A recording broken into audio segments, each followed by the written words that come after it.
Hyderabad Uppal police station పరిధిలో జరిగిన మహిళా మర్డర్ కేసును పోలీసులు 12 గంటల్లోనే ఛేదించారు. ఉప్పల్ భరత్ నగర్లో 5 నెలలుగా ఓ హోటల్లో పనిచేస్తూ అద్దె ఇంట్లో ఉంటున్న మధుస్మిత, ప్రదీప్ బోలా దంపతుల మధ్య తరచూ గొడవలు జరుగుతున్నాయి. ఈ క్రమంలోనే ఆమె ప్రవర్తన సరిగ్గా లేదని తరచూ రీల్స్ చేయటం, ఫోన్లో గంటల తరబడి గడపడంతో ఆమెపై ప్రదీప్ బోలా అనుమానం పెంచుకున్నాడు. అనంతరం అర్ధరాత్రి చపాతీ పీటతో తలపై కొట్టడంతో స్పృహ కోల్పోయిన మధుస్మిత మెడకు చున్నీ బిగించి హత్య చేశాడు. అనంతరం మృతదేహాన్ని బాత్రూంలో బస్తాలో ఉంచి తాళం వేసి పరారయ్యాడు. ఇక పరారీలో ఉన్న నిందితుడు ప్రదీప్ను పోలీసులు అదుపులోకి తీసుకుని రిమాండ్కు తరలించారు.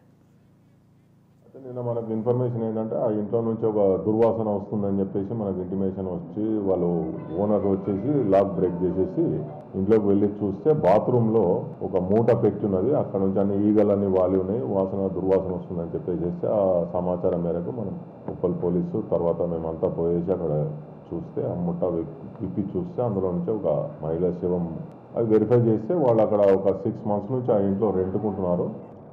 తర్వాత ఆ డెడ్ బాడీని మొత్తం మనము క్లూస్ టీమ్ అంతా పిలిపించేసి దాని ప్రాసెస్ అంతా కంప్లీట్ చేసిన తర్వాత పోస్ట్ మార్టం నిమిత్తమై మనము గాంధీ హాస్పిటల్కి షిఫ్ట్ చేసినాము.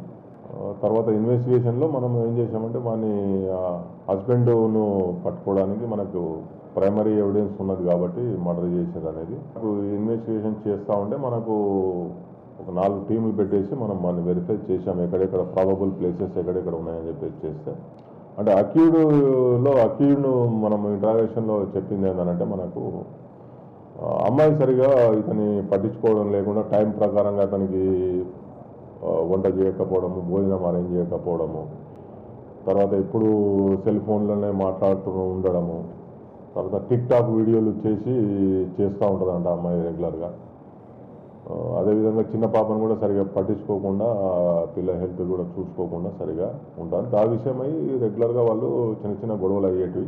తర్వాత ఇంటరాక్షన్లో మనకు తెలిసింది ఏంటంటే వాడు డైరెక్ట్ ఇక్కడ నుంచి సికింద్రాబాద్ రైల్వే స్టేషన్ పోయిన తర్వాత ఆ చిన్న వాని కూతురును అక్కడ అన్నోన్ పర్సన్కు అండర్ చేసి నేను బాత్రూమ్ దగ్గర పోయేస్తా అని చెప్పేసి అమ్మాయిని అక్కడ పెట్టేసేసి వాడు వెళ్ళిపోయింది. వాడు మళ్ళీ రాలేదు. ఆ అన్నోన్ పర్సన్ ఏం చేసిందంటే ఒక 2-3 hours వెయిట్ చేసిన తర్వాత ఎక్కడ పోయింది ఇతను పాప నా దగ్గర వదిలేసిపోయిందని చెప్పేసి అతను కంగారు పడేసి రైల్వే పోలీసు వాళ్ళకి చెప్తే వాళ్ళు సెంటర్ చిన్నపిల్లల హెల్త్ సెంటర్ ఉంటుంది కదా, గవర్నమెంట్ డే కేర్ సెంటర్లో తీసుకొని పోయేసి వాళ్ళు తీసుకొని పెట్టేసారు అమ్మాయిని.